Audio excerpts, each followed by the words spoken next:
Olá, meus amigos, sejam todos bem-vindos. Eu sou o psicólogo Elcio Pini, esse aqui é o meu canal e a gente fala toda semana um pouquinho de psicologia por aqui. Essa semana eu vou falar sobre psicologia no esporte. Então é bastante importante deixar claro que não é psicologia esportiva e nem a psicologia do esporte, pontos que a gente pode tratar um pouquinho mais para frente. Psicologia no esporte, porque eu vou usar o esporte como exemplo para que fique mais fácil de algumas pessoas entenderem a importância da psicologia e como funciona a nossa mente em situações diversas, usando o esporte como pano de fundo, tá bem? Para começar, eu vou falar um pouquinho de futebol, internacional. Para quem acompanha a Premier League, sabe e está bem informado sobre isso, o Liverpool nessa temporada conseguiu atingir uma marca histórica e que provavelmente não deve ser alcançada tão cedo. Completou 68 jogos sem perder em Anfield Road, na sua casa. Poxa vida, como que um time composto por 22, 25 jogadores consegue um feito tão importante como esse, jogando contra outros times muito grandes, Liga dos Campeões, times mistos, com contusões e etc. O lado emocional é muito forte, né? O time que vai jogar na casa do Liverpool, que jogaria na casa do Liverpool na época, já sabia que ia ter uma probabilidade muito grande de sair de lá com a derrota ou no máximo com um empate. Então os jogadores do time adversário já entravam meio que de cabeça baixa, conformados, enquanto os jogadores do Liverpool, pelo contrário, exalavam confiança. E foram mais de 2 anos sem perder dentro de casa. O que aconteceu? Este ano o Liverpool começou uma fase um pouco ruim, começou a não fazer gols, passou alguns jogos sem fazer gols e perdeu essa invencibilidade de 68 jogos de forma muito inesperada para o time do Burnley, um time pequeno, um time que seria uma grande zebra para aquela condição. Olha que coisa interessante, como é a mente e como funciona a confiança e a falta dela. Depois de passar 68 jogos sem perder em casa, o Liverpool perdeu para o Burnley e depois perdeu mais 5 jogos seguidos. Ou seja, foram 68 jogos sem perder, a confiança foi lá para baixo, o time entrou todo num dilema emocional e acabou perdendo 6 jogos em sequência, na sua casa, onde era quase imbatível.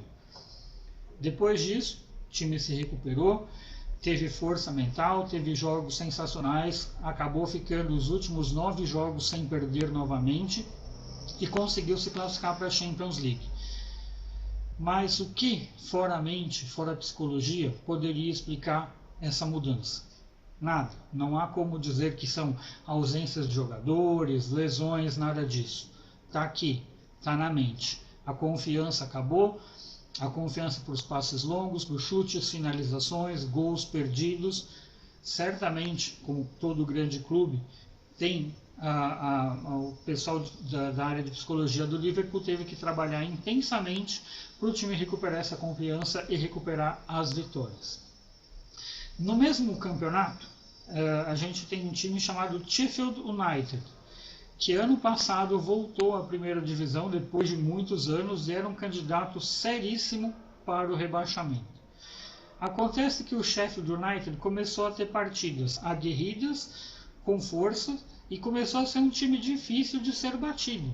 Terminou em 9º lugar na competição, ganhando de times importantes, sofrendo poucos gols, empatando com um time grande fora de casa. Esses caras saíam do vestiário com a confiança lá em cima. Sabiam que estavam fazendo uma campanha histórica, que iam entrar para a história desse clube centenário. Esse ano, o mesmo time, com praticamente o mesmo elenco, o mesmo técnico, foi um dos piores times da história da Premier League. Ficou em último lugar. O que aconteceu? Começou o ano um pouco mal, foi sofrendo derrotas consecutivas, aí percebeu que o que tinha ano passado era uma força mental muito grande que não conseguiu recuperar e fez com que eles voltassem para o lugar que eles já esperavam, acabaram aceitando e já entravam em campo achando que iam perder. O que acontecia? Perdiam mesmo. E é muito interessante essa parte da confiança. Eu vou contar para vocês um fato pessoal que aconteceu comigo há muitos anos lá no Colégio Assunção. A gente tinha todo ano os campeonatos interclasses, sempre aos fins de semana.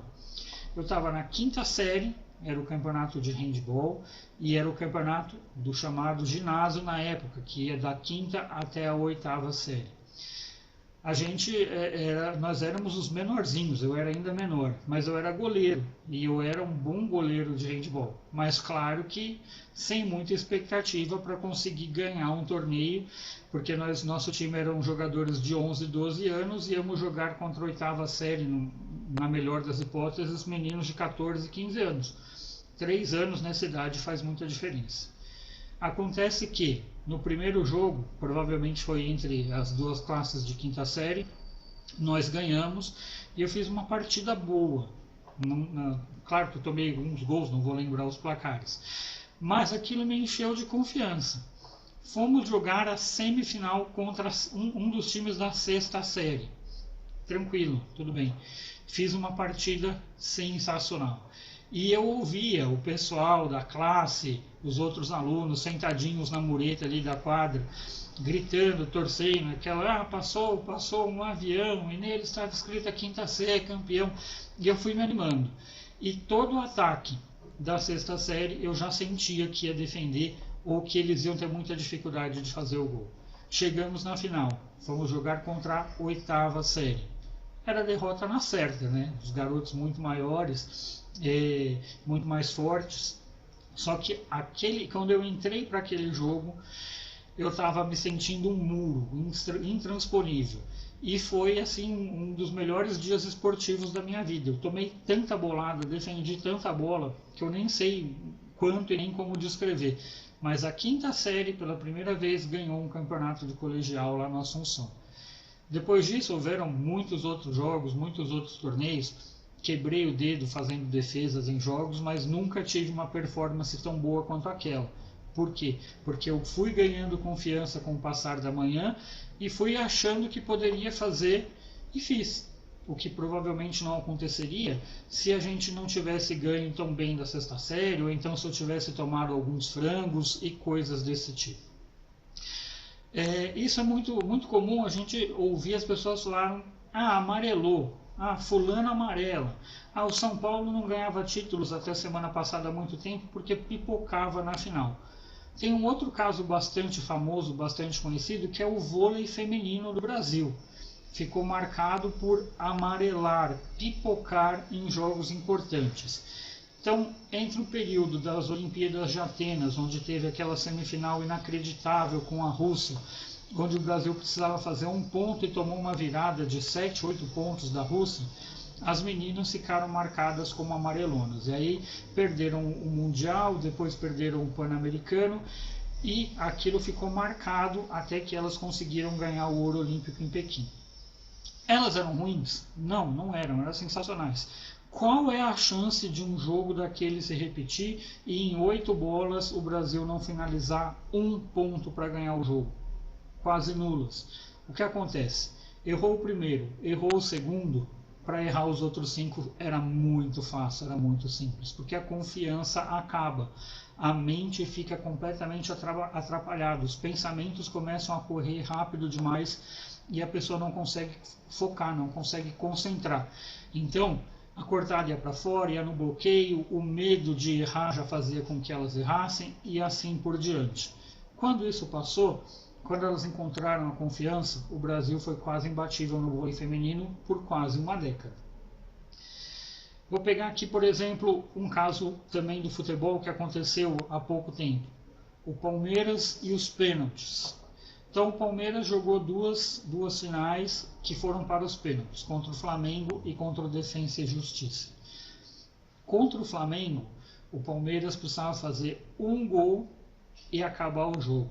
Foi lá, o Luan bateu o pênalti. e ele errou. Quando ele errou, o time do Flamengo, ao contrário, já ganhou confiança. Estava derrotado, praticamente acabado, e renasceu. Quando um time renasce, o outro praticamente morre. Em seguida, o Palmeiras perdeu os outros pênaltis, o Flamengo fez e acabou o jogo. No meio da semana, outra decisão por pênaltis. O que vocês acham que iria acontecer mentalmente? Os mesmos jogadores que perderam no jogo vão perder no outro.